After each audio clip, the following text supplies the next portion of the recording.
Salut tout le monde, aujourd'hui on se retrouve pour un petit peu de commerce avec Bazaar Quest. Nous allons interpréter, comme bon, j'ai déjà expliqué un petit peu le principe du jeu dans différentes vidéos, mais bon, ça fait longtemps que j'y ai pas joué. Nous allons jouer un rôle de marchand. Nous allons devoir vendre des objets de notre échoppe à des aventuriers qui vont partir à l'aventure pour aller tataner la tête à des méchants qui attaquent notre village. Et à nous, après, à la fin de la partie, d'avoir le meilleur score de renommée possible, de façon à être reconnu comme étant le meilleur marchand du village, voire même de la nation, si notre score de réputation est suffisamment élevé, de façon à être reconnu mondialement, nationalement, régionalement, localement, ou pas du tout finalement. Donc voilà. Donc non, c'est un jeu qui est censé se jouer entre 2 et 6 joueurs, mais une petite pastille solo existe, alors il faut s'assurer quand on achète le jeu, qui est sur l'emballage, le petit icône version collector ou deluxe, je ne sais plus exactement, enfin il y a marqué inclus la version solo.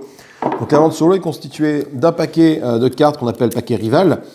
Donc c'est la boutique ennemie, enfin concurrente ennemie. Ennemie est un format. Au moins la boutique concurrente qu'on va tirer des cartes en fonction du niveau de monstre sur lequel on est. Et puis après, on va appliquer les petits cœurs comme dans la partie multi pour savoir vers qui vont se tourner les champions qui vont être sur la piste de champions ici. En premier, et puis après pour vendre le matériel, etc. etc. Sinon après le reste du jeu se déroule à peu près de la même façon. Donc on va essayer de réussir.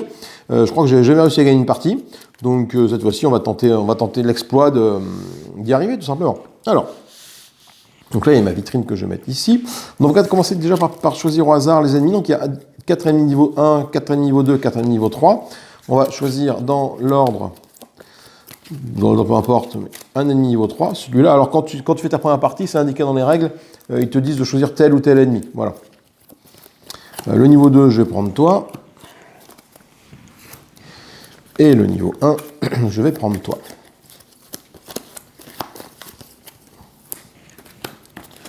Voilà.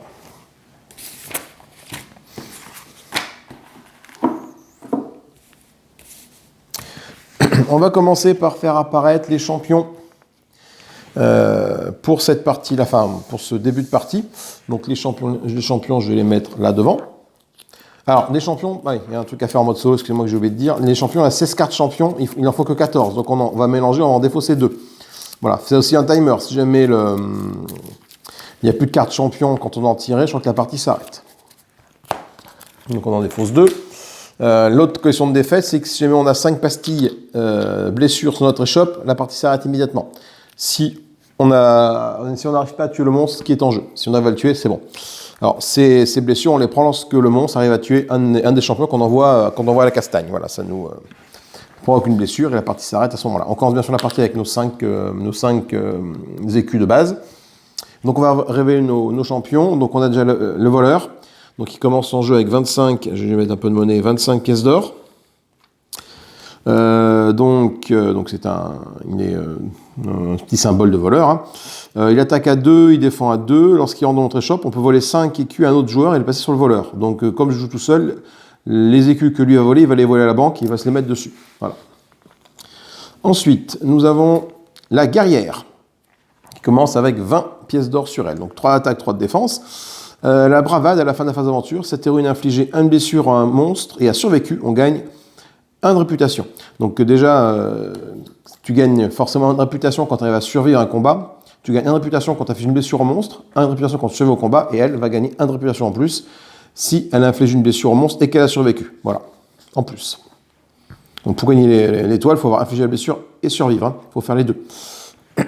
Ensuite, excusez-moi. La prêtresse, 2 d'attaque, 3 de défense, donc avec le petit icône de paladin ou de foi qui est ici. Là, on avait un icône de guerrier. On peut réduire le prix d'un objet de 10 maximum lorsqu'on vend un équipement à cette héroïne. C'est toujours bon à prendre, ça. Donc ça nous permet de vendre plus d'équipements. On va peut-être gagner moins de sous si on la prend avec nous, mais au moins, on est sûr de lui vendre de l'équipement. Voilà. Et enfin, nous avons le mage. Le mage, 3 d'attaque, 2 de défense, il commence avec 20 pièces d'or sur sa besace. Lorsqu'il rentre dans mon échoppe, on peut piocher une carte objet puis défausser une carte de notre main. C'est-à-dire que si on a un objet tout pourri dans notre main, eh ben, ça nous permet, dans le prenant, de défausser l'objet qui ne nous intéresse pas et d'en piocher un autre. En parlant d'objet, il faut que je pense à piocher mes objets, bien évidemment. Donc on va commencer avec la phase de réapprovisionnement, qui commence par révéler le monstre en question. Donc on va affronter le chef gobelin. Le chef gobelin, alors il a 3 de défense, 4 d'attaque. Si on n'arrive pas à le tuer, on gagne 10 pièces d'or. Si on arrive à le tuer, on gagne 15 pièces d'or pour les héros qui sont présents. Au début de la phase de réapprovisionnement, tous les héros perdent 5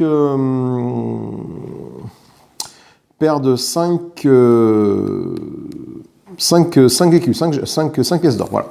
Donc on n'est pas au début de la phase de réapprovisionnement, la phase de réapprovisionnement a déjà commencé. Donc c'est vraiment au début de la première phase. La prochaine phase, pardon. Je vais tirer mes objets maintenant, il me faut 4 objets. 1. Une hache de guerre, 2. Une élixir maudit, 3. Une élixir sacré, 4. Un pavois. Alors, donc c'est après des objets très intéressants, dans le sens où j'ai à la fois de l'attaque et de la défense. Le problème c'est qu'ils ont très peu de valeur attractive. Ils ont un cœur chacun, ce qui est excessivement peu en termes de valeur attractive. Donc je vais mettre, je pense que je vais mettre l'élixir maudit, tout le monde peut le porter, c'est plutôt cool. Par contre, s'il ne possède pas, tout le monde peut le porter, mais s'il ne possède pas d'items de classe mage, d'icône de classe mage ici, il obtient un balus de moins 1 d'armure. Et ça c'est très très embêtant, parce que le seul mage que j'ai c'est lui. Donc même si tout le monde peut le porter, j'ai pas envie que mes autres personnages aient moins 1 d'armure, donc je vais le mettre ici. Sachant qu'en vitrine au départ, on peut mettre qu'un seul objet. Après tu peux acheter des améliorations qui permettent de mettre 2 ou 3 objets, et pareil pour la réserve. Pour l'instant j'ai qu'un seul objet à mettre en réserve, et après je pourrai acheter des améliorations pour augmenter ma réserve. Ce qu'on appelle la réserve, c'est les objets que je garde un tour sur l'autre. Voilà. Donc après voilà, j'ai quand même pas mal de trucs de défense, ça c'est plutôt cool, ça fait de la défense et de l'attaque. On va essayer de se focaliser sur je sais pas trop quoi encore, peut-être le guerrier ou le paladin, je pense. Guerrier ou paladin, voilà. Alors, il est temps de révéler les cartes de mon rival. Enfin, la carte, parce qu'on est niveau 1, donc on tire qu'une seule carte. Voilà. Donc déjà, il a 1, 2, 3, 4, 5. 5 cœurs, hein, voilà. Donc déjà, moi j'en ai un, donc du coup, c'est très très dur d'arriver à lui choper le premier choix de héros. Donc au bout d'un moment, moi je laisse faire. Voilà. Du coup, il va aller chercher quoi? Il va prendre en priorité les héros qui ont une icône guerrier. Et s'il y en a plusieurs, après il va choper ceux qui ont à la fois guerrier paladin, etc., etc. Donc là pour l'instant c'est guerrier, je regarde quels sont les guerriers. Là j'ai mage, paladin, guerrier, voleur. Donc c'est le guerrier qui va aller chez lui. Donc quand le guerrier va chez notre ami, donc toutes ces pièces d'or sont défaussées, et on le met face cachée, ici, à côté de lui. Voilà. Maintenant c'est à moi de récupérer quelqu'un. Donc c'est dommage, il m'a embarqué mon guerrier. Du coup moi je vais partir sur le paladin. La prêtresse ici, pour pouvoir l'équiper avec ça.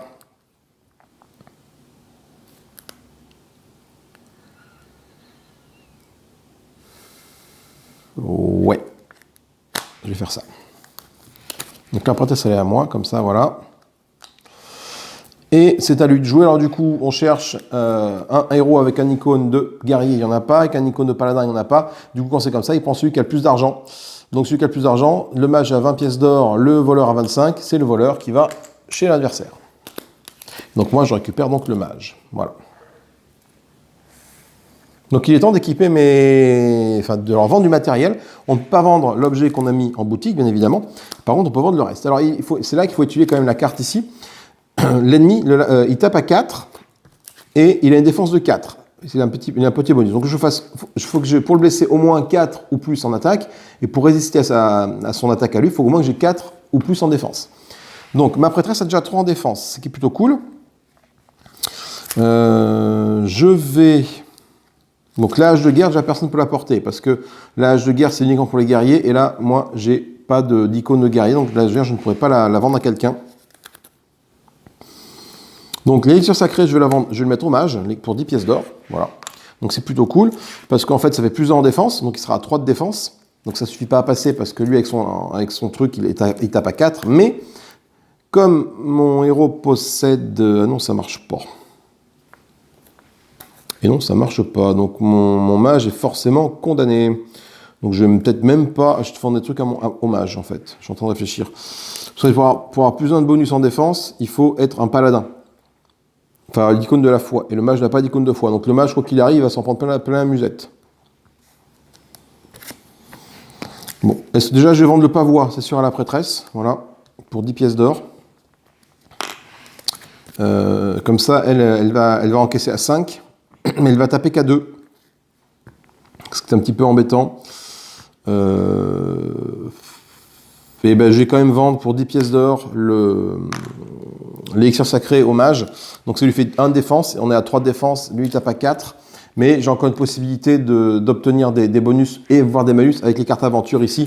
Parce qu'avant chaque combat, je retourne une carte aventure par guerrier, ce qui peut complètement changer la donne de la truc, quoi. Sachant qu'en plus, non, je ne pourrais même pas lui faire de blessure à lui, je suis en train de faire parce qu'il a plus 1 de défense. Donc du coup, avec plus 1 de défense, il arrive à 4 et moi j'ai que 3 de force, donc ça va être très compliqué. Allez, il est temps de partir à l'aventure, compagnon. La phase de commerce est finie. Je remets l'objet exposé dans ma main, donc cet objet, l'élixir maudit, je le remets dans ma main. Voilà. Ça y est, du coup, j'aurais peut-être pu le vendre au magicien s'il n'avait pas été dans ma main et mettre la hache de guerre ici. Et voilà, mais au moins il aurait pu faire quelque chose. Bon, allez, on va tirer 2 cartes aventure, une carte pour le mage, une carte pour la prêtresse et voir un petit peu ce qui se passe. Le mage, il a une toute puissance, c'est très très très très bon ça. Il a plus d'attaque, plus de défense. C'est-à-dire qu'il va taper à 5. Donc là, j'ai 3 plus 1 pour ma carte de rival, ça fait 4. Donc je vais passer. Et en défense, je suis à 2, 4, 5, 4. Mon mage, contre toute attente, ne va pas mourir. Il va rester en vie. Incroyable. Et la prêtresse, elle, par contre, elle a... Eh ben, elle va passer un sale quart d'heure. Après, elle va même mourir parce qu'elle est étourdie. Plus 0. Et votre héros défausse un équipement au hasard. Sachant que malheureusement, elle n'a que le pavois sur elle, donc elle défausse le pavois. Voilà, le pavois est défaussé. Donc je mets ça dans la défausse là-bas. Voilà. Du coup, ce qui fait que son plus d'armure va disparaître et donc elle va mourir dans notre souffrance dans ce combat. Donc, par défaut, le rival, lui, il va attaquer le chef gobelin et un de ses héros va faire une blessure au chef gobelin et l'autre héros va mourir. Donc on détermine au pif celui qui va mourir, c'est toi qui vas mourir. Donc c'est la voleuse qui ne survit pas au combat.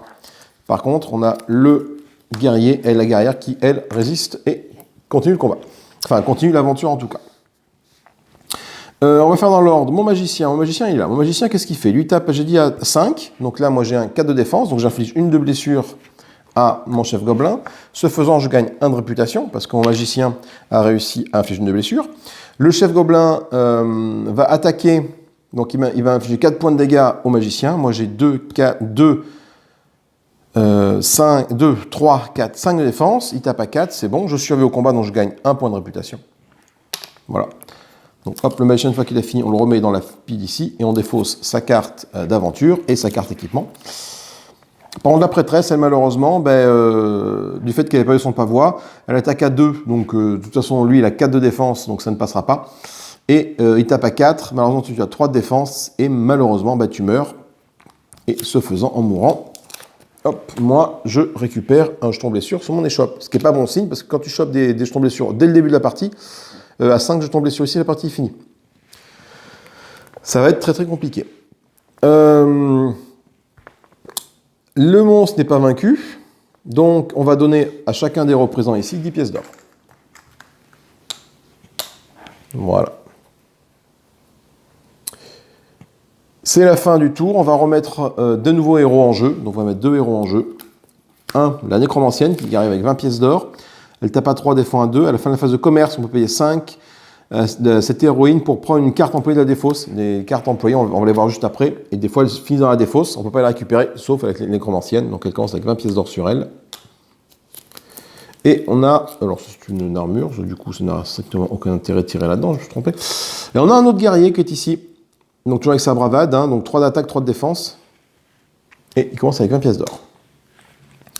C'est la phase d'amélioration. La phase d'amélioration, je peux faire plusieurs choses. Je peux acheter, alors en mode solo, en mode multi, tu achètes soit une amélioration, soit un employé. Les employés, on va les retourner tout de suite. J'ai ces deux-là, donc on va aller lire ce qu'ils font. En mode solo, je peux acheter à la fois une amélioration et un employé. Donc je vais commencer par acheter pour 10 pièces d'or la réserve, ici. Qu'est-ce que me fait la réserve? La réserve, ça permet d'avoir plusieurs objets dans ma réserve à la fin de la partie. Donc normalement, à la fin de la partie, je suis censé, sur ces 2 objets-là, en mettre qu'un seul en réserve. la fin de la partie, la fin du tour, et du coup l'autre le défausser. Grâce à ma réserve de plus 1, je peux garder 2 objets en réserve. Donc je peux garder mes 2 objets sans trop de problèmes. Par contre, je vais essayer d'acheter un employé. Alors l'employé, qu'est-ce que j'ai? Lorsque je vends un objet à un héros présent dans mon échoppe, je peux augmenter ou baisser le prix d'une carte de 5. C'est plutôt cool. Au début de la phase d'inventaire, je regarde les objets situés dans l'échoppe d'un autre joueur pour en lui voler une, et ensuite je fausse cette carte-là. Donc je vais, je pense, acheter la voleuse pour 5. Alors la voleuse, du coup, vu qu'on joue en mode solo et que je n'ai pas mon adversaire n'a pas de carte, je vais aller prendre une carte ici et en défausser. Voilà, défausser cette carte-là, et du coup, ça va me faire une carte de plus du marché. Voilà, pour moi. Ça, on le remet une fois qu'on a fini dans le paquet ici et on mélange. Voilà, ça c'est la fin de la phase d'amélioration. Et on va passer à la phase du coup d'inventaire. Phase d'inventaire, c'est que je range toutes les cartes, les cartes rivales qui ont été servies ici. Donc je la prends, je la mets dessous le paquet pour qu'elles reviennent tout de suite. Voilà. On est au début de la phase d'inventaire. Je vais utiliser ma voleuse pour aller voler une carte. Et ensuite, je fausse cette carte. Donc cette carte est défaussée. Voilà, donc elle va dans les fosses qui est ici. C'est-à-dire qu'avec la nécromancienne, je pourrais la faire revenir. Une carte défaussée ne revient pas en tant qu'employé. Par contre, je vais récupérer une autre carte ici. Qu'est-ce que je récupère? Une armure en écaille. Alors du coup, par contre, je vois que pour la phase d'inventaire, je dois placer des objets dans ma réserve, sauf que j'ai 3 objets pour une réserve de 2. 1 plus 1, donc il faut que je me défausse d'un objet. Je vais me défausser de mon élixir maudit, je pense. Ouais.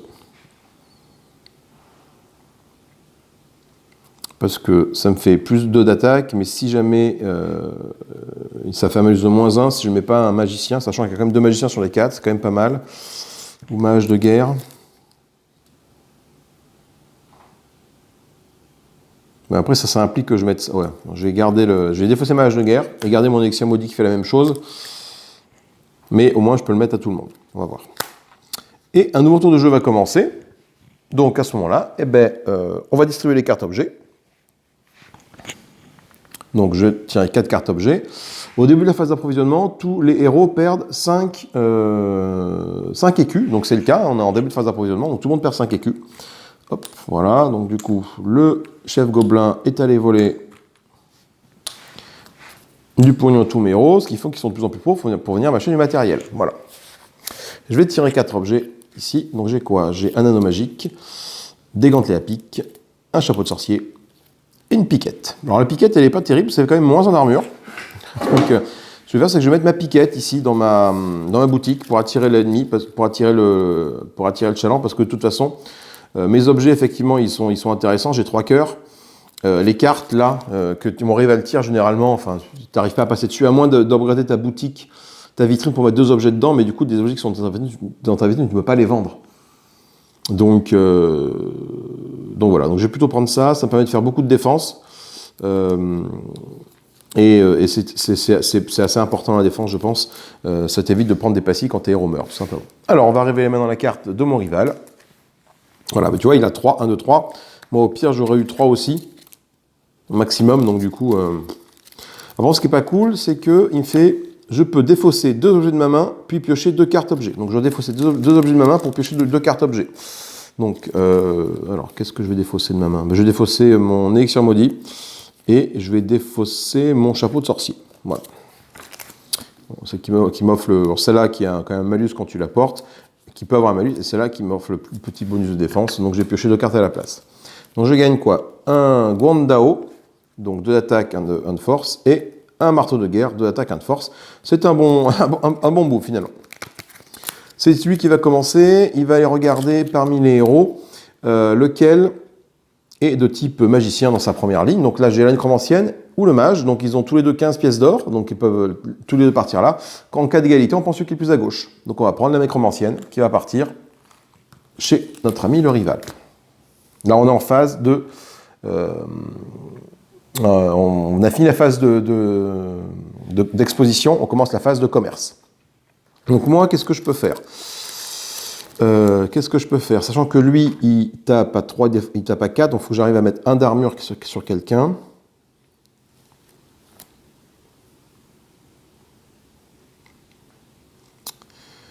Oui, qu'est-ce que je peux mettre? J'ai rien du tout à mettre là malheureusement. L'anomagie. Le problème de l'anomagie, c'est que le magicien va partir du coup. Bon, fait chier quoi. Bon, je vais prendre ce. Alors le problème qu'il y a, c'est que si je prends le magicien, après lui il va prendre le guerrier qui a le plus de pognon. Celle-là aura que 5, donc elle va pas pouvoir faire grand chose. Et je peux pas, à 5, j'ai rien pour équiper, donc j'ai forcément un personnage qui va mourir. Ouais. J'ai forcément un personnage qui va mourir pour surtout, à moins d'un petit miracle sur les cartes aventure. Mais là, c'est vrai que sur le coup.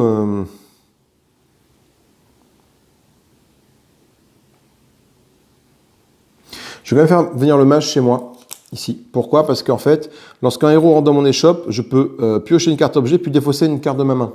Donc c'est plutôt cool. Ça peut peut-être me permettre éventuellement de choper un truc, un petit objet pour elle. Bon, c'est un pavois, malheureusement, il est trop cher pour elle, elle n'a que 5 d'économie sur elle, elle ne pourra pas le porter. Donc je vais devoir défausser un objet sur moi, je vais défausser... Qu'est-ce que je peux défausser? De toute façon...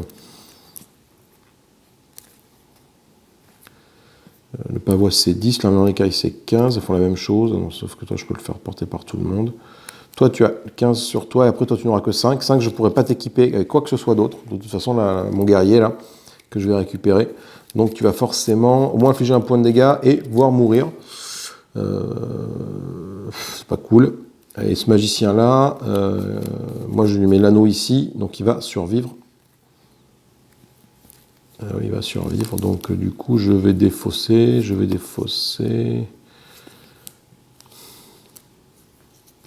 défausser le Gondao là. Voilà. Lui du coup, il va choper des héros de type magicien, il n'y en a pas, il va prendre celui qui a le plus d'argent, donc à savoir le guerrier. Hop là. Hop, et moi je récupère cette guerrière là qui a malheureusement a peu d'argent, donc du coup il va partir à l'aventure un petit peu à poil. Donc la guerrière, j'ai rien pour l'équiper, la guerrière clairement. Voilà. Donc du coup j'ai le magicien, je lui vends nano magique pour 10 pièces d'or. Je récupère. Voilà. Donc ça lui fait plus en attaque, plus de défense. Donc il va défendre à 4, attaquer à 4. Donc il va pouvoir blesser le chef gobelin à minima. Et du coup, bah là, j'ai que 5 d'économie. Là, ça coûte 10. Le moins cher que j'ai, ça coûte 10. Donc je peux même pas équiper mon guerrier qui va partir à la cassane comme ça et qui va très sûrement mourir dans l'atroce souffrance. Donc c'est la fin de ma phase de commerce. Il est temps de partir à l'aventure. Hein. Donc hop, toi tu pars combattre. On va tirer une carte aventure pour toi, une carte aventure pour toi. Alors qu'est-ce que tu fais toi? Toi tu fais plus en attaque. Ça ne sert pas à grand chose. Et toi tu vas faire plus en attaque. Ce qui ne sert pas à grand chose non plus. Donc les combats. Ah, remarquez si, ça peut être intéressant, parce qu'au moins on tue le chef gobelin. Les combats, toi, une blessure est attribuée par un des deux héros d'ici. Donc c'est toi qui as infligé la blessure, le guerrier, et la nécromancienne, elle est morte, elle va dans les fosses. En termes de combat, ma guerrière qui est ici, elle va infliger 4 points de dégâts au chef gobelin, qui a une défense de 3. Donc je mets une petite pastille dessus pour indiquer que j'ai fait une blessure. Ce faisant, je gagne quand même un petit point de renommée parce qu'il a infligé une blessure. Par contre, en termes de défense, je n'ai que 3 en défense.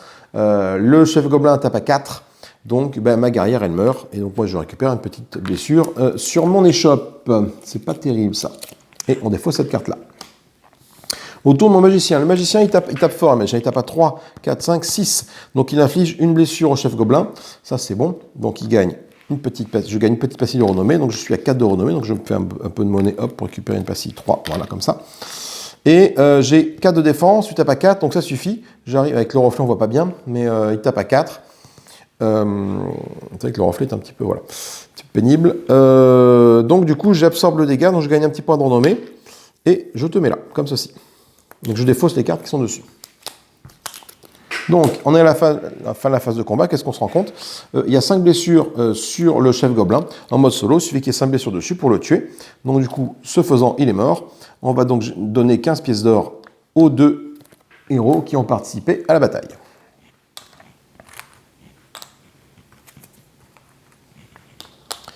On va mettre de nouveaux héros en jeu. Une voleuse, comme tout à l'heure. Donc, quand elle est pickpocket, elle va voler de l'argent. Elle commence avec 25 pièces d'or. Et on a une chasseuse sorcière. Alors, elle est bien, mais pas bien. Quand c'est 25 pièces d'or, c'est l'inquisition. Lorsque c'est déroulé dans votre échoppe, je dois défausser de ma main et de ma vitrine tout objet ayant un icône mage dont l'attractivité est d'au moins un cœur. Donc, bon là, typiquement, là, c'est pas le cas. Donc, je vais peut-être pouvoir la prendre avec moi. Typiquement, la piquette, elle va pas dégager. Mais si jamais j'ai eu un petit cœur sur la piquette, elle aurait dégagé parce que j'ai un icône de mage. Voilà. Et tu commences avec 25 pièces d'or. 45, 25 pièces d'or. Voilà. On a fini la phase aventure. On va passer maintenant à la phase d'amélioration. Donc, je vais tout de suite upgrader ma réserve ici en payant 10 pièces d'or de plus pour pouvoir gagner 3 objets de ma réserve. Ça me coûte 10. Voilà. Et je vais essayer d'embaucher les 2 prochains employés.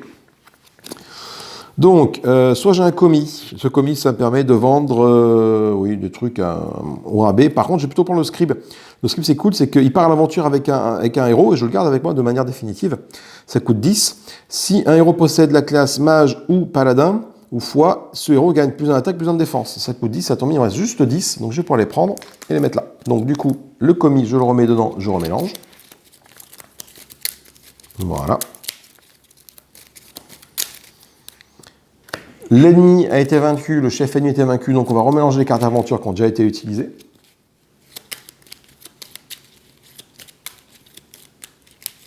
Tout simplement.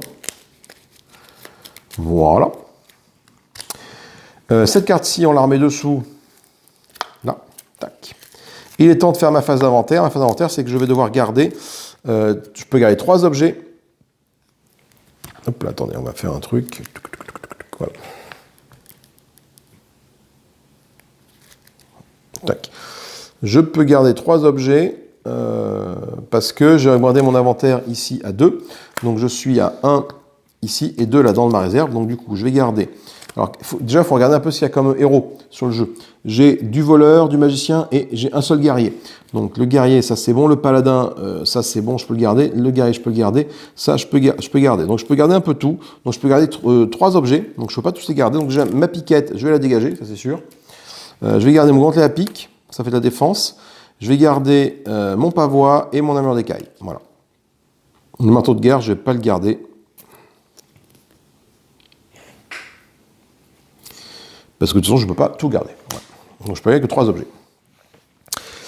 C'est la fin de la phase d'inventaire. Il est temps de passer à une nouvelle phase de réapprovisionnement. C'est-à-dire que le monstre a été vaincu, on va le révéler. Le prochain monstre, on va affronter l'araignée géante. Donc, quand on ne la vainc pas, on gagne 15 pièces d'or. Si on la tue, on gagne 25 pièces d'or. Au début de la phase de réapprovisionnement, les joueurs reçoivent une carte objet de moins. Et ça, c'est pas cool du tout. Donc bon, ça ne s'applique pas ce tour-là parce que la phase de réapprovisionnement est déjà commencée, mais quand même. Donc, je vais piocher 4 cartes. Donc, je trouve un parchemin de feu. Je trouve un autre anneau magique. Je trouve un katana. Tant que c'est objet dans votre vitrine, sa valeur augmente de 10. Donc, pour le vendre à 30. Normalement, on ne vend pas des objets qui sont dans la vitrine, mais il y a certains personnages, certains employés qui permettent de le faire. Voilà. Et dernière carte, c'est la hache du berserker, qui nous permet d'avoir une activité de 4, pas mal, mais 1 moins 1 d'armure. Donc du coup, ce que je vais faire, c'est que je vais mettre ma hache du berserker en vitrine, qui a une attractivité de 4. Pour l'instant, j'ai mis une vitrine que de 1. Donc je ne peux pas mettre plus. 4 cœurs, je me dis que ça peut peut-être passer. C'est vrai que j'aurais pu mettre également un katana ici. J'aurais une grosse attractivité, mais je peux mettre une seule carte en vitrine pour l'instant, parce que je n'ai pas amélioré ma vitrine plus que ça. Il est temps de révéler les cartes de mon rival. Alors maintenant, vu qu'on est au rival niveau 2, on va tirer 2 cartes. Première carte, donc, on la met comme ça. Et la deuxième, on la met par-dessus comme ça. Voilà. Donc, pas de chance pour moi. Moi, j'ai une activité de 4. Il va y avoir une activité de 6. Voilà. Qu'est-ce que ça dit? Ça dit que chaque héros avec une icône de classe paladin gagne 5 trucs. 5 écus. Donc, j'ai que la hache de mon kit ici. Par contre, chaque héros sans icône de classe paladin perd 5. Donc, c'est-à-dire que toi, le mage va perdre 5, le guerrier va perdre 5, et la voleuse qui est là va perdre 5. Voilà. Donc, lui, donc c'est lui qui va commencer à choisir. Il va se prendre vers lui tous ceux qui sont les mages en premier. Donc, les mages, on a déjà ce mage-ci qui est là, qui va arriver chez lui. Voilà. Tac. Donc, je remets les sous dans la banque et je retourne ça. À moi. Alors, attends, il faut étudier un petit peu le monstre. Le monstre, il a 4 en défense, 5 en attaque. Donc, il me faut des personnages qui peuvent encaisser 5 d'attaque. et acheter mon équipement. Donc toi, tu n'as que 10 pièces d'or pour le guerrier. Par contre, la chasseuse sorcière, elle a 30. La chasseuse sorcière, il y a peut-être moyen de l'équiper, elle. Elle est paladin et voleur. Alors qu'est-ce que j'ai en paladin? J'ai le pavois. Le pavois, ça suffit pas forcément. Et puis après, si jamais... Ah, le problème de la voleuse, si jamais je l'amène chez moi, je perds mon objet, là. Enfin, je perds même mes 2 objets. Oh, punaise. Donc j'ai pas envie de prendre la... J'ai pas envie de prendre la voleuse, la chasseuse sorcière. Le problème, c'est que ça va être compliqué parce que de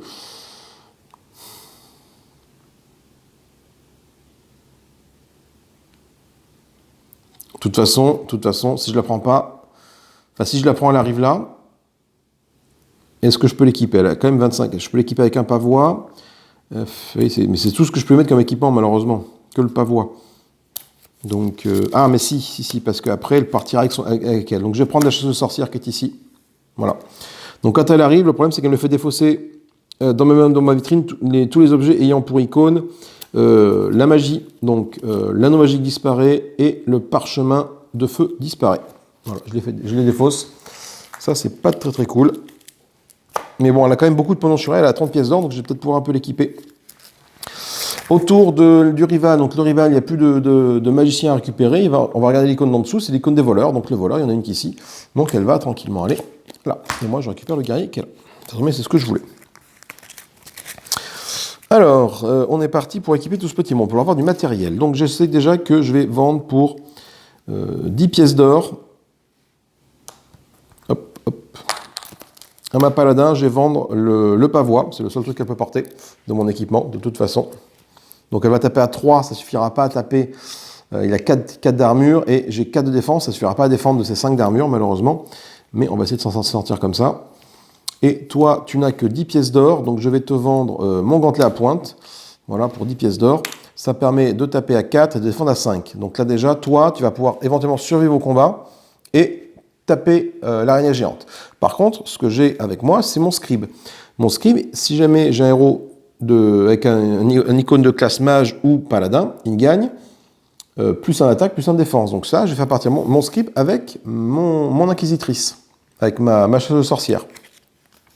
Ça va donc lui permettre d'être une force de frappe de 4, donc de passer sa défense, et une défense de 5, de résister à son attaque. Si les cartes d'aventure sont clémentes avec moi, ça devrait passer. Sinon, c'est une catastrophe. C'est la fin du tour de commerce. On passe au début de l'aventure. On va distribuer des cartes aventure à chacun. Donc avant de faire ça, on va quand même mettre une petite blessure ici parce que les champions de mon adversaire sont partis à la castagne. Et celui qui revient, c'est toi.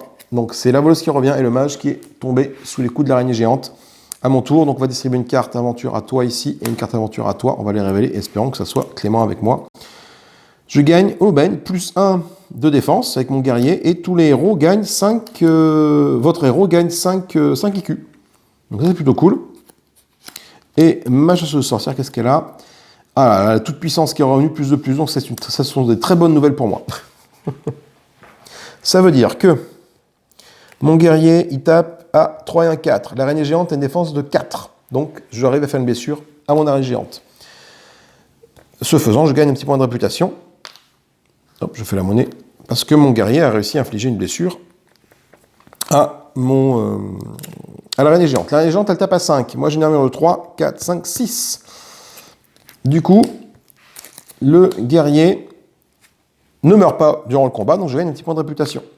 Et également, le passif va s'appliquer parce qu'à la fin de la phase d'aventure, si on a infligé une blessure au monstre et a survécu, je gagne 1 de réputation. Donc je gagne en plus 1 de réputation en plus.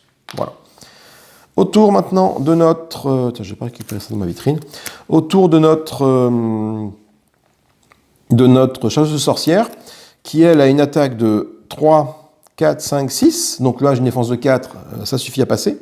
Donc je touche l'araignée géante de 1, je gagne 1 point de réputation parce que j'ai réussi à faire une blessure à l'araignée géante. Donc je suis déjà à 9 points de réputation. En termes de défense, l'araignée géante tape à 5. Moi, j'ai 2, 4, 5, 6, 7. Donc j'arrive à encaisser le coup sans perdre de points de vie. Et ça, c'est plutôt cool. Donc hop, la chasseuse sorcière revient ici. Le scribe, lui, je le remets. Il revient après l'aventure avec moi dans ma boutique. Et je défausse la carte aventure et l'équipement que j'ai mis sur la chasseuse sorcière. L'araignée géante n'a pas été vaincue, donc on va mettre 15 pièces d'or sur tous les personnages qui sont devant soi. Donc on voit que la sorcière elle a beaucoup d'argent, donc ça peut être intéressant d'essayer de la choper au tour d'après. Et 15 pièces d'or pour toi. Par contre, il faut que j'ai une belle vitrine. Tu vois, on a vu que même avec une belle vitrine, hein, lui il fait 6 et encore il n'y avait rien, pas de cœur dans cette valeur-là. Donc même avec 2 objets, c'est très compliqué d'avoir une belle vitrine, quoi. Par contre, ce qui est cool, c'est que l'araignée, là, est à 3 points de vie, et moi, je n'ai pas pris de dégâts pour ce tour-ci. Donc, ça laisse présager du bon pour la suite. On a fini la phase d'aventure, on va remplacer les héros morts au combat. Il y a le magicien qui est mort au combat, on va mettre un nouveau héros. Et c'est encore un mage qui apparaît, voilà. Le mage apparaît, on commence avec 20 pièces d'or. Petite magicienne, avec des bouclettes. Phase d'amélioration, donc du coup, je vais tirer 2 cartes ici. De trucs. Alors, plusieurs possibilités. La forgeante, très bien, ça coûte 10.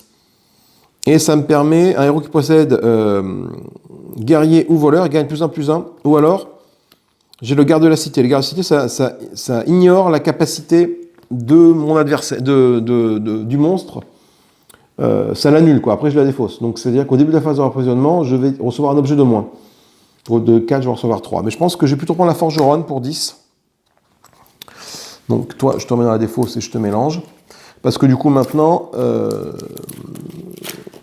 je peux du coup octroyer un petit bonus d'attaque et de défense en plus à un combattant. Et ça, c'est plutôt une bonne nouvelle. Là, il me reste 10 pièces d'or. Ces 10 pièces d'or-là, je vais m'en servir quand même pour ma vitrine, la mettre à jour. Ça me coûte 10, j'ai plus d'argent, mais c'est pas bien grave. Ça me permet du coup de mettre 2 objets en exposition ici. Voilà. Donc typiquement, si je mets mon katana et ma hache de berserker, j'aurai une attractivité de 7, ce qui peut être tenté. Voilà.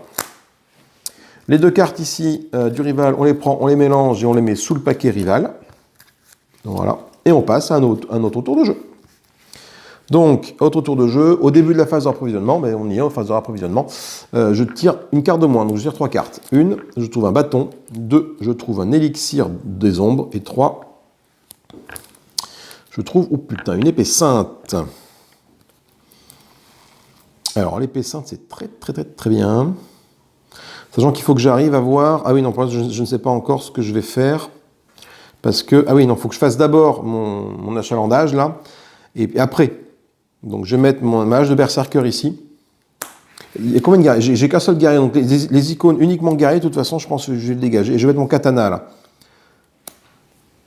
Donc, ça me fait une attractivité de 7. C'est vrai que l'épée sainte, j'aurais pu la mettre. Mais l'épée sainte, j'ai quand même la chasseuse de sorcières qui est ici. Ça fait quand même une belle truc. Par exemple, est-ce que je vais pouvoir recruter la chasseuse de sorcière? Ça va dépendre des cartes de mon rival, et là, je ne sais pas du tout. L'explosion fait 1 de défense, le bâton fait 1 de défense aussi. C'est plutôt cool. En mode solo, il faut cibler la défense. Plutôt que l'attaque. Vous rushez l'attaque au dernier tour, mais là, on cible la défense. Ok, donc je mets tout ça dans ma vitrine en espérant que ça fasse la maille. J'ai quand même 7 d'attractivité. Mon rival va tirer 2 cartes. Première carte, on a 3 d'attractivité. Deuxième carte, malheureusement... Ah ben non, on est à 6 et un 7. 1, 2, 3, 4, 5, 6, 7, comme moi.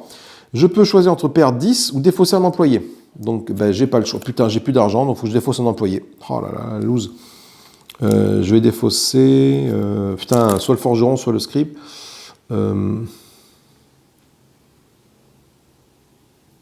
Attends, en cas d'égalité, comment est-ce qu'on choisit? Je sais plus. Suivez les règles de base pour résoudre les cas d'égalité. Ah oui, alors, les règles de base, c'est assez rare que je tombe sur une égalité. Donc du coup, je vais me référer au livre de règles pour suivre les règles de base en cas d'égalité après l'achalandage.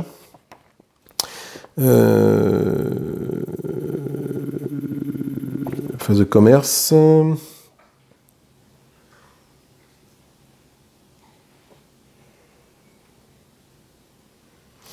En cas d'égalité, le joueur possédant la vitrine de plus grande valeur, on décisionne les prix des objets exposés, choisit en premier. Donc ok, donc moi, lui, donc c'est moi qui vais choisir, c'est plutôt cool, parce que lui a une valeur de 10 et 10, ça fait 20. Moi, j'ai une valeur de 15, 20, et sachant que quand il est en vitrine, il vaut 30, lui. Donc j'ai une grosse valeur. Donc c'est moi qui vais choisir en premier pour une fois, mais avant, il faut que je défausse ça. Donc je pense que je vais mettre mon épée sainte sur toi, je vais pouvoir l'acheter. Donc toi, tu vas être tranquille en termes de défense d'attaque, et en plus tu vas partir avec le scribe, donc je vais mettre le forgeron à l'amende que j'ai recruté le tour d'avant. Voilà. Du coup, je commence par recruter Hop, là, attends, peut-être une bêtise. Parce que si je mets le guerrier des ombres, là, je perds le bâton et mon élixir des ombres. Ouais, bah, je vais faire ça.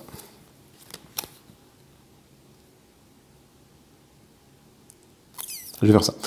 Je prends la chasseuse qui est ici. La chasseuse de démons. Bon, du coup, quand elle rentre dans mon échoppe, elle me fait défausser les objets avec un icône de magicien qui ont au moins un d'activité. Donc, je perds mon élixir des ombres et mon élixir des ombres et mon bâton. C'est pas cool. Lui, son premier icône ici, c'est le voleur. Donc, la voleuse, elle est ici. Donc, elle part directement chez mon adversaire. À moi de recruter. Donc, moi, il me reste quoi? Il me reste une armure d'écaille. Ben, ça va être pour le magicien. Voilà. Pour le guerrier. Le magicien, n'importe quoi. Pour le guerrier. Et du coup, la magicienne qui est ici va partir chez l'adversaire. Ok. Il est temps de faire un peu de commerce. Bon, ça va être vite vu, hein. Le commerce, l'épée sainte, je vais la mettre pour 25 pièces d'or sur ma chaise de sorcière. Et je mets mon armure en écaille ici, ça coûte 15, sur mon guerrier. Hop, donc je me renfloue un peu d'argent. Voilà, et je vais mettre, mon scribe qui va partir à l'aventure avec ma chasseuse de sorcière. Donc elle aura une attaque de 3, 3, 6 et 1, 7, et une défense de 1. De toute façon, l'épée sainte, le guerrier n'avait pas de quoi l'acheter. Une défense de 2, 3, 4, 5, 6. Voilà. Ce qui est bien, mais bon, sur un malus, toi, il tape à 5 quand même, l'araignée géante. Hein, donc, phase de combat, on est parti. L'adversaire, il va infliger un dégât à l'araignée géante. Tac. Et ben, du coup, un des héros va perdre le combat, perdre la vie durant le combat. Ça va être toi qui vas survivre. C'est la magicienne qui survit, mais la voleuse ne survit pas au combat. Je vais tirer 2 cartes aventure pour mettre sur mon guerrier et sur ma chasseuse de démons. Et on va voir un petit peu qu'est-ce qu'on a comme malus bonus. Alors, ça c'est pas cool. C'est pas cool du tout parce que mon héros est étourdi, donc il perd un équipement au hasard. Donc l'armure en écaille disparaît et du coup il est complètement à poil. Donc, il va taper à 3, toi tu as une défense de 4, ça ne passe pas, tu ne fais pas de blessure dessus. Par contre, en retour, toi tu tapes à 5, avant j'avais une défense de 5, maintenant j'ai une défense de 3, donc du coup mon guerrier meurt, dans atroce souffrance, voilà. Donc je prends une petite pastille, là j'en suis à 3 pastilles sur 5, attention à 5 ça s'arrête, hein. Voilà. Et du coup, normalement là, ça aurait pu mieux se passer avec mon chasse de sorcière. Qu'est-ce qu'elle a? Elle a intrépidité, plus 0 d'armure. Par contre, mon héros gagne 10 pièces d'or. Ça, c'est cool. Je gagne 10 pièces d'or sur ce héros-là. Donc, comme je dis, j'attaquais à 3, 4, 5, 6, 7. Donc, toi, tu as une défense de 4, ça suffit à passer. L'araignée est morte. Et elle attaque à 5. Moi, j'ai une défense de 1, 3, 6. Ça suffit. Donc, je gagne 2 points de renommée. 1 pour l'attaque qui a réussi, 1 pour la défense qui a réussi. Donc, hop, je récupère ça. Je fais la monnaie sur 3. Voilà. Du coup, le scribe revient avec moi. L'épée sainte qui a servi, hop, elle disparaît dans la défausse. L'intrépidité disparaît ici. On a réussi à vaincre l'araignée géante, avec ses 5 points de dégâts sur sa fiche. Donc, elle va rapporter 25 pièces d'or à chaque champion qui a participé au combat et qui l'a vaincu. Voilà, l'araignée géante est détruite. Ça, c'est cool. Dernier round de jeu, moi il me reste 3 pastilles, hein, donc là il va falloir jouer finement. J'ai un peu d'argent ici, donc je vais peut-être pouvoir acheter des trucs, c'est sympa aussi. On passe à la phase d'amélioration. Ah non, avant, on fait revenir 2 héros en jeu, évidemment. Donc là, non, c'est putain, mais je me gourde de trucs. Hein. On a un paladin qui arrive, le paladin, 2 d'attaque, 3 de défense. C'est pas mal. Parce qu'à la fin de la phase de commerce, cette héroïne a une valeur de défense de 3, supérieure ou égale à 6, pardon. On gagne un point de renommée, donc 25 de défense. Ça, c'est plutôt cool. Qu'est-ce que j'ai comme objet pour équiper mon paladin? Mais j'ai plus d'objets en main. Donc ça, c'est beaucoup moins cool. Parce que là, si j'ai mon katana, peut-être. J'ai un katana, ça peut être très très intéressant pour elle. Et là, le berserker, c'est uniquement pour les guerriers, mais la paladine aussi peut porter ça. Et l'autre héros, ça va être l'apprenti héroïne. Donc elle est rigolote, l'apprenti héroïne. Elle a 1-1. Par contre, elle a un gros potentiel et elle peut équiper tous les objets. Et en fait, du coup, ce qui se passe, c'est que tous les bonus d'attaque et de défense qui sont octroyés grâce à des objets sont doublés. Donc, par exemple, typiquement, si je lui mets le katana dessus, bon, elle ne peut pas le porter, ça coûte 15. Mais si je mets la hache de berserker, elle va avoir plus 8 d'attaque. Voilà, pas très intéressant en soi, cela dit, mais bon. Donc je récupère les objets qui sont dans ma vitrine, je les mets pour l'instant dans ma réserve ici. On le fait à la fin de la phase d'inventaire normalement. Mais enfin là. Et du coup, on passe à la phase d'amélioration. Donc je vais pouvoir acheter un des employés qui va se pointer ici. Donc qu'est-ce que j'ai? J'ai la colporteuse qui me permet de vendre un objet de ma vitrine à un héros présent. Ou alors j'ai l'alchimiste que pour tous les héros de type voleur ou mage, il gagne +1/+1. Donc ça peut être très intéressant. Donc je vais plutôt prendre l'alchimiste. Tant pis pour l'objet que je vais vendre ici. Ça va là. Donc ça me coûte 10, donc je utilise 10, voilà. Et je vais augmenter ma réserve de 10 également. Pour ma vitrine, pardon, pour pouvoir mettre 3 objets en vitrine. Voilà. Donc ça va là. Et on remélange là. Donc 3 objets en vitrine, ça peut être très intéressant, sachant que lui maintenant, mon rival va tirer 3 cartes à chaque fois. Hein. Donc ça, je les mélange, je les mets dessous. Le problème, c'est que 3 cartes, même 3 objets en vitrine, si tu n'as pas les bonnes cartes. Les cartes aventure, vu que l'ennemi était vaincu, on les met dedans, on les remélange.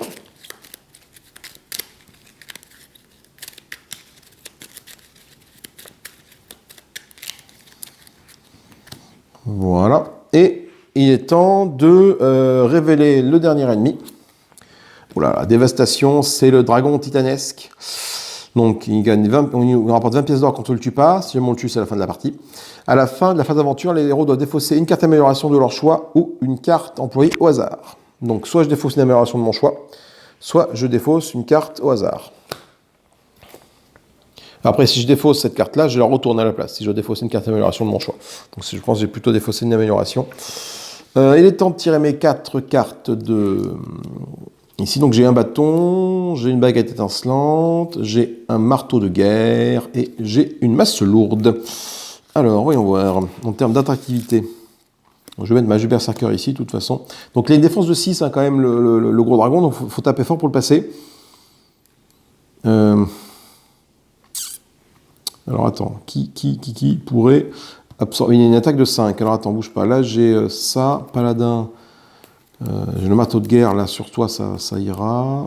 Je perds... Par contre, je perds ces 2 trucs. Si je prends la chasseuse de sorcière, je perds ces 2 trucs. J'ai peut-être pas envie de prendre la chasseuse de sorcière ce tour-ci. Donc, du coup, je mets qu'un seul objet ici, à 5. Franchement, j'ai très peu de chances de le passer, même en mettant 3 objets. Problème, si je mets trop d'objets ici, au pire, je suis à 5. Je suis à 4, 5, 6, 7, 8, 9, 10. Je suis à 10. 10, mais si je mets tout ça, après, je pourrais équiper que mes héros avec ça. Donc, on va plutôt faire dans l'autre sens. Donc, je ne mets que ça dans ma boutique. Donc, lui, il a une attractivité de 2, plus... Donc, il a 5 d'attractivité. Et enfin, la dernière carte, voilà. Donc là, il a 1, 2, 3, 4, 5, 6, 7, 8. Voilà. Donc là, le passif qui est ici, c'est indiqué quoi? À chaque fois qu'un de vos héros inflige blessure à un monstre, je gagne 1 réputation, et à chaque fois qu'un héros est tué, je perds 1 de réputation. Voilà. Donc c'est pas trop impactant. Donc il va commencer lui à choisir par le paladin. Donc le paladin en premier, donc c'est soit le paladin, soit la chasseuse sorcière. Donc il pense qu'il y a le plus d'argent. Donc là j'ai 25, là j'ai 10, 20. Ah j'ai 25, non j'ai 10, 20, 30, 40, 45. Donc c'est la chasseuse sorcière qui va aller chez mon rival, après avoir été 2 fois chez moi. Elle va décider d'aller chez mon rival. Voilà. Du coup, moi, qu'est-ce que j'ai? Alors, attends, il faut que je réfléchisse avec mes trucs là. Je peux mettre deux trucs sur un magicien. Donc du coup, elle sera avec un magicien. Si je le mets sur la mage qui est ici, elle sera 1, 2... Ça fera une 5, 4. Donc, ce qui est pas mal. Donc, je vais prendre la magicienne, je pense. Hop là, avec moi, voilà. Sauf que la magicienne, quand elle rentre dans mon échoppe, elle me permet de piocher une carte et de défausser une carte de ma main. Donc, je pioche une carte. Un petit bouclier. Plus 1 de défense. Oui, plus 1 de défense. Ça coûte que 5. C'est toujours bon à prendre. Et qu'est-ce que je peux virer à la place? Ça non. Le katana, peut-être. Non, pas le katana ça coûte 20, le katana coûte 20. Le katana, j'ai défaussé mon katana parce que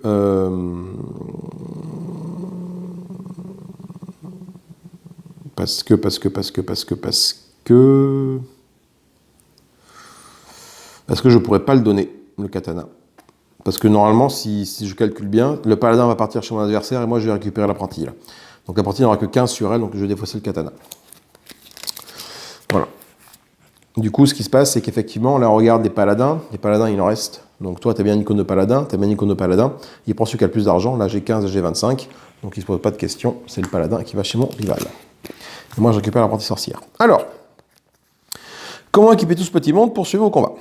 Donc déjà, l'avantage c'est que mon apprenti héroïne là, peut...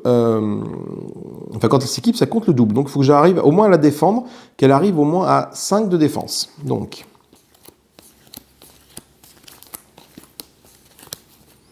si je mets le marteau de guerre comme ça, le marteau de guerre, elle va taper fort, elle va taper à 1, 2, 3, 4, 5, elle passe pas malheureusement. Et en défense, j'aurai 1, 2, 3. Et il faut que j'ai 5 en défense. Donc non. Donc je vais pas te mettre le marteau de guerre. Je vais à ce moment-là plutôt te mettre le bouclier ici pour 5. Voilà, donc tu as 1, 2, 3 de défense. Et je vais te mettre encore pour 5 le bâton. Hop, je récupère la monnaie. Ce bâton fait que tu vas avoir 1, 2, 3, 4, 5 de défense. Ça suffit, en théorie, sauf carte d'aventure qui m'embête, ça suffit à défendre. La mage qui est ici, malheureusement, elle, je vais lui mettre une baguette étincelante, voilà, pour qu'elle tape à 6. Au moins, elle va faire une blessure. J'ai peur, par contre, qu'elle disparaisse, parce que je n'ai pas de quoi, malheureusement... non, j'ai pas... même le marteau lourd ici. Si je récupère ça de là, non, ça coûte 15, je ne peux pas acheter. Donc par contre, on va voir un peu ce que je peux faire avec mes petits bonhommes là. Donc, toi, tu ne peux pas la taper. Si tu tapes 1, 2, 3, le scribe et l'alchimiste peuvent partir à l'aventure avec la magicienne. Ce faisant, ça va me faire une défense de 2, 3, 4 et une grosse attaque. Avec un peu de bol, sur une bonne carte aventure, je peux gagner le point de défense qui me manque.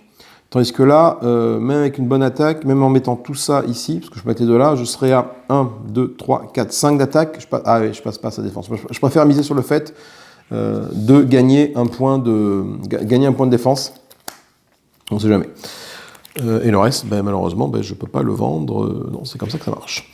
Ok, on est parti à l'aventure. Donc à l'aventure compagnon, hop, le dragon titanesque déjà se prend une blessure de la part de toi, de la de démon, de sorcière qui revient. La paladine, elle y est restée. Ça fait une blessure sur le dragon. Plus 4 blessures à l'infliger. À moi. Donc, je vais tirer 2 cartes d'aventure, une pour toi, une pour toi. L'apprenti héroïne gagne plus 1 en défense. Ça, c'est cool. Mais ça suffit pas. 1, 2, si, ça suffit. 1, 2, 3, 4, 5, 6. Ok, nos héros gagnent 5 pièces d'or. Donc, elle arrive. Elle n'arrive pas à le taper, parce qu'elle tape à 1, 2, 3. Donc, ça suffit pas. Et par contre, lui, il attaque à 5. Donc, j'ai bien 1, 2, 3, 4, 5, 6 de défense. Et c'est bon. Donc, du coup, je prends quand même un petit point d'expérience, parce que j'ai réussi à survivre au combat. Donc ça, je le mets là. Et ça, je le mets là. Les autres cartes, elles sont défaussées. Allez, c'est là que tout va se jouer, mais... Voilà, la détermination de plus 1 d'attaque. Malheureusement, ça ne suffit pas. J'ai 1, 2, 3, 4 d'attaque. Malheureusement, la magicienne va mourir. Donc elle affiche quand même une blessure au dragon titanesque. Je gagne un petit point de renommée par rapport à ça. Et moi, elle m'inflige, je me prends un point de dégâts, donc elle tue ma magicienne. Le dragon tue la magicienne. Et je me prends une petite blessure, je suis à 4 blessures. Tout ça, c'est défaussé. Les trucs reviennent ici. Et ça, c'est défaussé ici. Donc, tout le monde a survécu au combat. Ceux qui ont survécu gagnent 20 pièces d'or. 20 pour toi, 20 pour toi. On va y revenir 2 mages en plus. 2 héros, pardon. On a le tueur de démons. Voilà, qui est un peu le pendant du paladin. Le tueur de démons, il a 3 d'attaque, 2 de défense. À la fin de la phase de commerce, si je lui mets plus de 600 attaques, je gagne 1 de renommée. Et on a le prêtre, qui a 3 défenses, et qui peut réduire les objets que je lui mets de 10. Donc c'est cool. Il est temps de faire la phase de... À la fin de la phase d'aventure, les joueurs... Donc là, on est à la fin de la phase d'aventure, c'est fait, on a remis les héros morts. faut penser à l'action du dragon, je me sépare d'un employé au hasard ou je défausse une carte d'amélioration. Je vais défausser ma carte d'amélioration de la vitrine qui est ici. Hop, je la remets comme ça. Voilà. Du coup, si c'était une +2, quand tu la défausses, hop, c'est marqué dessus. Hein. Quand tu la défausses, bah, tu la retournes et du coup, ça devient une +1. Donc je peux mettre que deux objets en vitrine. Pardon. Phase d'amélioration, toujours. On va regarder ce que je peux faire. Alors. J'ai un mercenaire au début de la phase inventaire, je défausse une carte héros de mon choix et je la remplace comme si héros était mort au combat. Alors non, ça ne m'intéresse pas du tout, parce que c'est quand même mon timer aussi, ça, les héros, donc hors de question que je fasse ça. Bon, du coup, je prends le garde de la cité pour 0. Le garde de la cité, il me permet d'annuler l'effet de dévastation du dragon, et je la défausse cette carte après, donc ça c'est plutôt cool. Toi, je te remélange là-dedans. Est-ce que j'ai envie d'améliorer ma vitrine en claquant des pièces d'or? La réponse est non. La réponse est non, parce que tout va se jouer au prochain tour, donc ça, du coup, je les mélange là. Ah, j'ai pas mis les pièces d'or sur les petits bonhommes quand ils sont arrivés. Toi, tu commences avec 25 et toi 15. Voilà. On met ça dessous. Alors, c'est un nouveau tour de jeu qui commence. Donc, j'épure ma main, mais bon, j'ai une réserve de +2 ici, donc c'est bon, donc je garde bien ces 3 cartes en main. J'ai bien un guerrier qui est là, j'ai bien ça qui est là, donc il faut que je fasse du gros dégât. En fait, là maintenant, ce qui se passe, c'est qu'il faut que j'inflige absolument des dégâts au dragon pour ne pas perdre la partie. Parce que je suis à 4 blessures. S'il me tue un de mes héros, j'arrive à 5, mais comment dire, la défaite de 5 ne se passe que si je n'arrive pas à tuer le monstre. Si j'ai 5 blessures là et que le monstre à la fin de la phase d'aventure est encore en vie, je perds la partie. Si mes 5 blessures et que j'arrive à le tuer à la fin de la phase d'aventure, c'est bon. S'il me tue mon premier héros, je suis à 5, ben, voilà. Mais si mon second héros arrive à le tuer, même si j'ai 5 pastilles ici, je gagne la partie. Donc du coup, c'est pour ça que je vais mettre peut-être ma rage de berserker sur un guerrier. J'ai 2 guerriers, donc j'essaie d'en récupérer un pour lui infliger au moins une blessure. Et après, peut-être mon marteau de guerre pour essayer de passer, voilà, faire des grosses blessures à qui de droit, quoi. On va voir. Donc je tire quand même 4 cartes ici. Donc je trouve un élixir maudit. Je trouve un bâton encore, je trouve un gantelet à pic, et la 4e carte, je trouve des bottes renforcées. Voilà. Donc, je vais achalander uniquement avec mes bottes renforcées, et je vais garder toutes mes cartes qui permettent de faire de l'attaque. Voilà. Parce que là, de toute façon, j'ai complètement misé sur l'attaque et pas sur la défense. Pour avoir des grosses sur l'attaque, en espérant que les cartes aventure ne m'embêtent pas. Donc toi, je vais tirer 3 cartes ici. Donc là, j'ai 1, 2, 3, 4... 5, 6. Ouais, pour laisser tomber. Jamais j'aurais pu. Oh là là, jamais j'aurais pu. Le truc, c'est que ça. Durant la phase d'aventure, le monstre gagne +1 d'armure. Donc, il a 7 d'armure. Il faut que tu fasses 7 points de dégâts. Punaise, c'est énorme. Et c'est lui qui est chaud en premier, du coup. Il va prendre le voleur qui a le plus d'argent. Donc, c'est l'héroïne qui est ici, malheureusement. Qui part chez lui. Hop. Donc, moi, du coup. Est-ce que j'ai des objets de type mage? Oui. Oui. Et après, il va prendre le paladin. Donc, le paladin qui a le plus d'argent, ça va être... Oh, putain, il faut que je fasse 7 points de dégâts. Comment tu fais 7 points de dégâts sur lui? Là, je suis à 3. Je suis à 5 avec ça. Et j'ai pas assez d'argent pour tout lui mettre. 5. 7. Ouais, si, c'est bon. 7 points de dégâts. Avec ça, je peux faire. Et avec mage et berserker... Ah non, mais non. Si je prends la chasseuse de sorcière, ça disparaît. Putain. 2, 4, 6. Là, je suis à 6. 7 avec toi, c'est bon. Bon, je vais prendre le chasseur de démons, qui tape fort. Voilà. Lui, ensuite, du coup, il va prendre le voleur. Bah, il prend la chasseuse de sorcière, qui va avec lui. Et moi, je me récupère le prêtre. Alors... C'est là qu'il faut arriver à bien calculer son coût. Donc, je sais que le dragon a 7 de défense. Donc, il faut que je vende plein d'objets pour augmenter ma puissance de frappe au maximum. Donc, pour 15, je vais vendre à mon tueur de démons, je vais vendre l'âge berserker, ce qui lui fait plus 4 d'attaque. Donc, il a 7 d'attaque. Sur 7 de défense, il suffit que je tombe sur un truc un peu chiant, ça suffira pas. Je peux lui mettre... Bah, tiens, pour 10, voilà, je vais lui mettre le gantelet. En plus, j'ai ce qu'il faut. Donc il va taper à 4, 5, 6, 7, 8. Il va taper à 8 et il va défendre à 2, 4. Il va défendre à 3. Voilà. Sachant que je peux également mettre mes scribes avec. Hein. Je peux également lui mettre ça ici, là, ce scribe là, parce que ce scribe là, c'est uniquement mage et voleur. Donc là, j'ai mage ici, ça c'est bon. Donc là, l'alchimiste, pardon, va partir avec. Pour lui, donc lui, il faut qu'il tape à 7. Ce qui est plutôt cool, par contre, c'est que avec sa charité, je peux réduire le prix d'un objet de 10 lorsque je le vends à un héros. Des prix d'un objet de 10 lorsque vous vendez l'équipement à un héros. Donc du coup, mon marteau magique, mon marteau de guerre qui coûte 15, ben, je lui vends qu'à 5 finalement, et pas à 10, voilà. Donc il a une force de frappe de 4. Il manque encore un petit peu. Il reste 10. 4. Ben non, je peux encore réduire. Je vais lui vendre mon marteau de guerre uniquement à 5, parce que du coup, je peux réduire de 10 le prix d'un truc. Donc du coup, je lui vends à 0. Hein, je lui vends gratuit, ça fait plaisir. C'est pour moi. Donc il tape à 2, 4, 6. Et vous pouvez réduire le prix d'un objet de 10 maximum lorsque vous vendez un équipement à ce héros. Le prix d'un objet. Est-ce que je peux le faire à chaque fois que je vends un objet? Oui, d'un objet, lorsque vous vendez un équipement à ce héros. Il n'y a pas d'autres notions. Donc après, dans les règles, je crois que j'ai rien vu par rapport à ça. Est-ce que je peux, sur la capacité des héros, les faire autant de fois que je veux?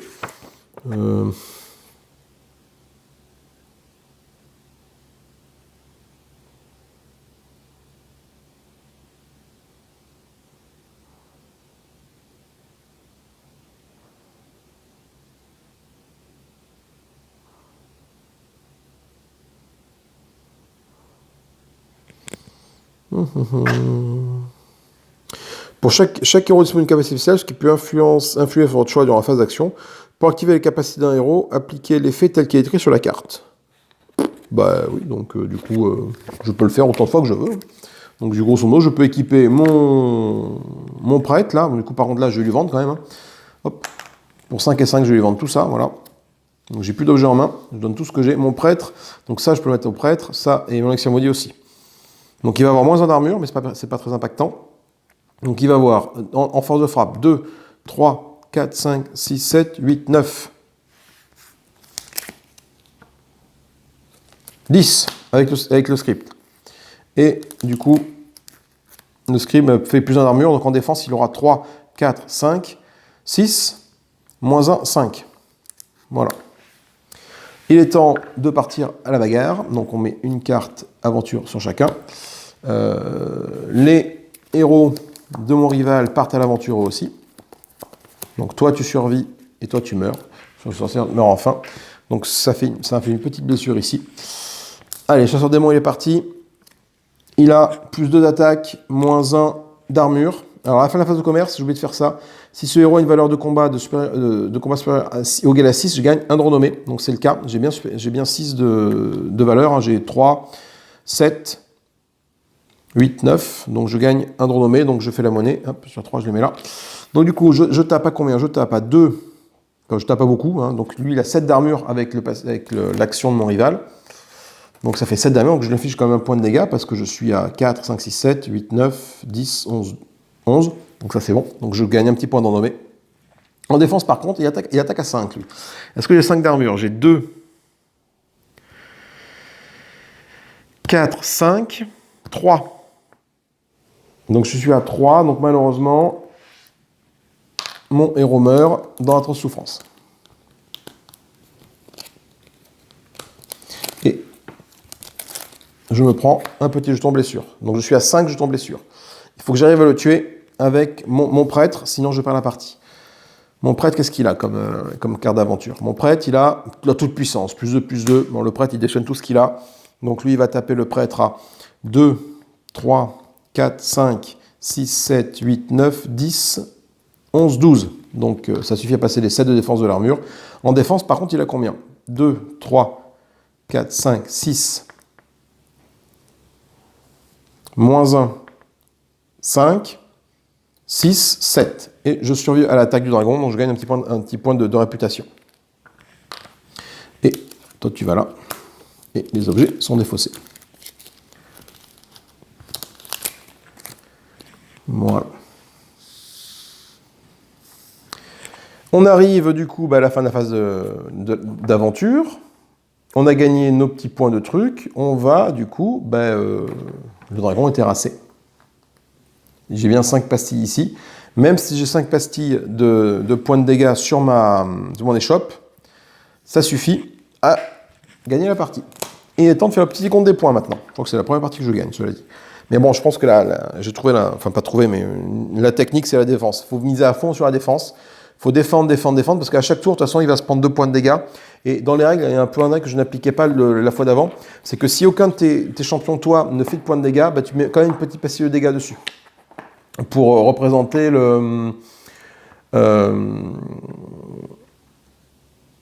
voilà, pour symboliser l'âpreté du combat, page 10 des règles. Si aucun héros ne parvient à blesser le monstre, on place malgré tout une jeton blessure sur la carte. Voilà.